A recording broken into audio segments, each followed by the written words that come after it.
Yeah, man, I just stepped in. Call you back.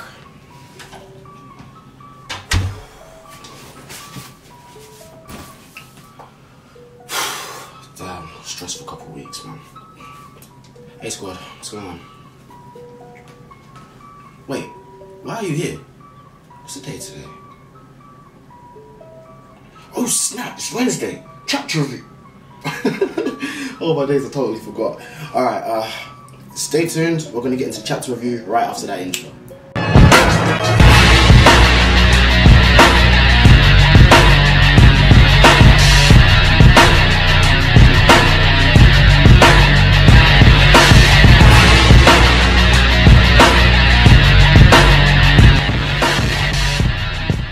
Hello everybody, it's your boy Shimgami X, aka Captain X, here today to give you my review of Bleach chapter 570 entitled Closer Closer. But before we get into the chapter review, let's just address a few things first and foremost. A lot of you have been wondering where have I been for the last few weeks. How come I've had no videos, no chapter reviews, etc. and things of that nature. The reason for that is simply because I've had a lot of assignments due in, upcoming, so I've had to put a lot of work into my university studies for me to be able to meet those deadlines, and obviously naturally work comes before play. That's why I've had no videos. I haven't even had the time to speak to friends, family. I've had no social life for the past few weeks, and a lot of people that study with me can vouch for that, but I don't need them to vouch for that, because I'm telling you, I'm not going to lie to you guys, you're my subscribers, but like family, it's what we do, we keep it real. So that's why I've had no videos out recently. But with that being said, I'm here, I'm back now. My deadlines still haven't gone and passed, but I've done enough work for me to lighten the workload that I have to do. So it enables me to be able to push out my reviews and my videos as normal. So people are probably wondering, so why didn't you just let us know this, like we would have been more understanding? But I did let you guys know this. I let you guys know this on my Facebook fan page, which I always leave a link to in the description below. So if you want to know in future, just go and follow it. It just takes maybe, 3 button clicks. Like you scroll down to the description, click the button, that takes you to the fan page, click like. From then on there, you'll see all statuses and things that I post, and you'll be kept up to date, and you'll always be notified. So you know what's going on with my videos, whether they're going to be on time, whether they're going to be late, whether you can expect more than one video in a day, things of that nature. So that's that. Also, I do the same thing on my Twitter fan page, so if you follow that, link always in the description below, you would understand as well. So with that being said, now that I've addressed that, let's move on into the chapter review. So now, as always, let's run that intro.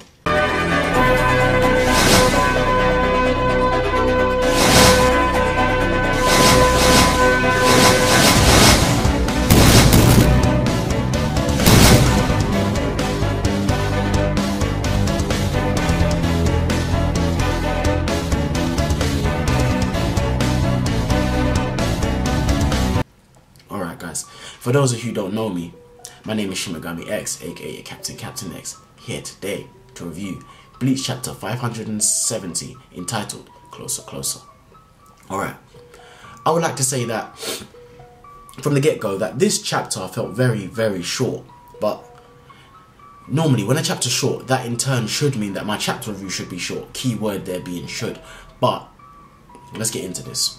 Alright, I did like this chapter of Bleach simply because it finally moved on from the battle between Rukia and Asnod, which I quite bluntly thought was being dragged out now.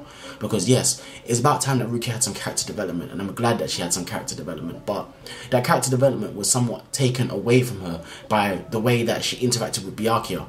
Like for example, Byakuya coming down and, you know, basically breaking Asnod's fear dome, whatever, was all well and good, which is what happened in the last couple chapters.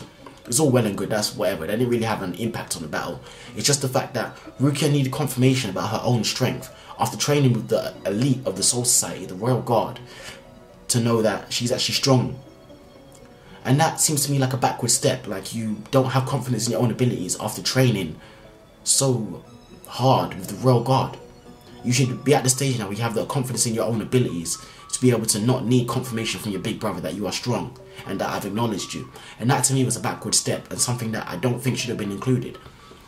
It was all nice seeing Byakuya again, but I feel like the effect that he had on the chapter, or the last few chapters in general, was actually a detrimental effect to Rukia, and that is further illustrated in this chapter, where Rukia has revealed her Bankai, which is somewhat epic but pretty difficult to depict because everything's in black and white, and Ice predominantly being a transparent, you know, a transparent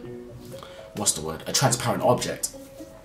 That being said, so it's difficult for it to depict that. So anyways, what we see is what Rukia's Bankai actually is. It just made a giant, massive freeze zone, probably at absolute zero, which is why she can't move. And if she does move too quick, she'll crack, break, and die. Because Byakuya did state that this Bankai could kill her if not used properly. But why does Rukia need Byakuya to tell her that what her Bankai does? Surely Sodina Shirayuki would have explained to her, like, this is what my Bankai is, this is what it does, it's very dangerous, be careful how you use it, don't move too quickly after you've used it. So why do you need Byakuya to go and illustrate this for you? Again, it just takes away from the development of Rukia's character, which I feel like is something that has a detrimental effect on the chapter, because if the chapter is meant to be predominantly about Rukia and her character development, why would you then have Nissan go and then take away some of that character development by having to reassure her that, for one, that she's strong, two, that what her powers are and how she should go about using them. Fair enough, it may be the first time her using Bankai, but I'm pretty sure Shodina Shirayuki would have explained that to her beforehand. Nonetheless, let's move on.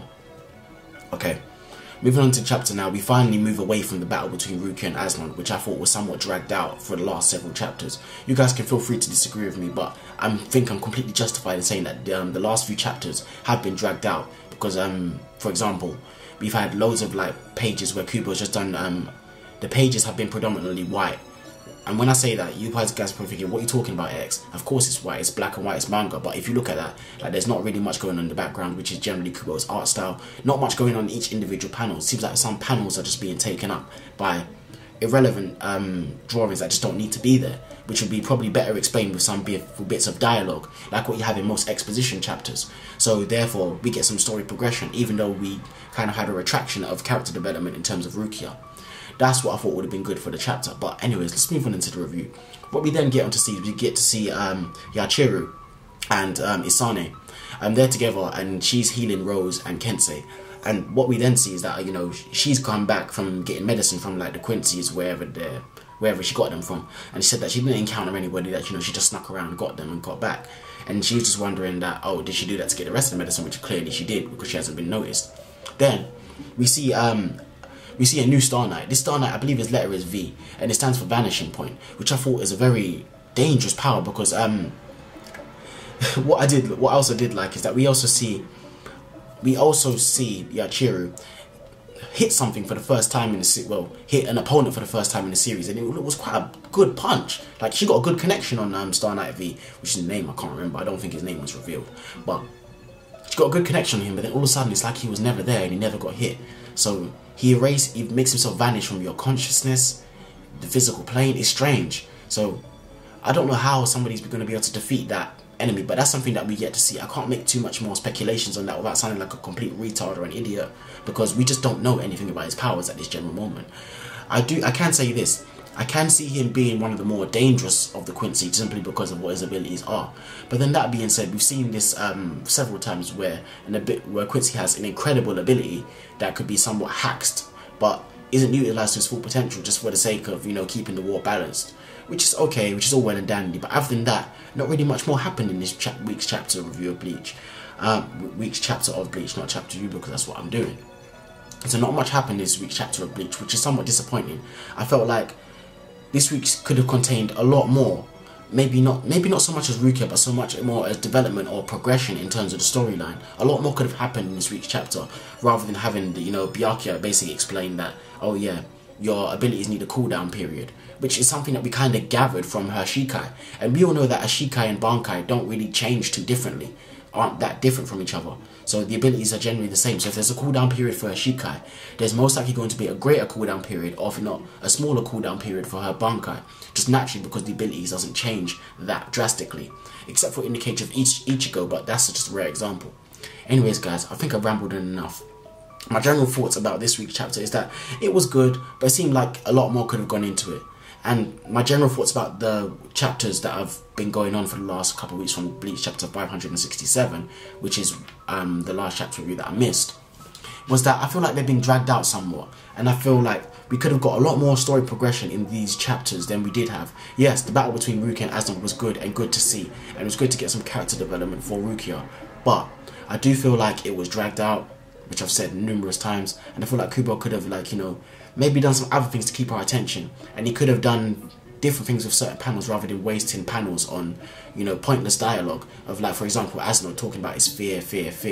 Speaking about Asnod and his fear, before I wrap up this chapter review, we did also get to see the relationship between Asnod and Juha, and why it becomes understandable why Asnod would dedicate his loyalty to Juha, because Asnod was literally on his dying bed in agonizing pain, not able to live any kind of reasonable life, but then he's still not dying because he's just living a painful life, whereas Juha you know, gave him part of his soul to basically get rid of all of that and make Asnod be able to live a somewhat decent life. So it's understandable why he is so dedicated to Juha. Also, we also see that why Juha even came to Asnod in the first place is because Asnod was originally being a Quincy and managed to survive Juha's holy selection. So, with that being said, it's understandable why Asnod is one of the Star Knights. So is that the case of all of these Star Knights? All the Star Knights are people that were chosen by Juha because they survived his holy selection. I know some of you are going to realise, well, yeah, that's a no-brainer, but it wasn't actually perfectly explained through previous chapters, which is something that we're depicting right here and now.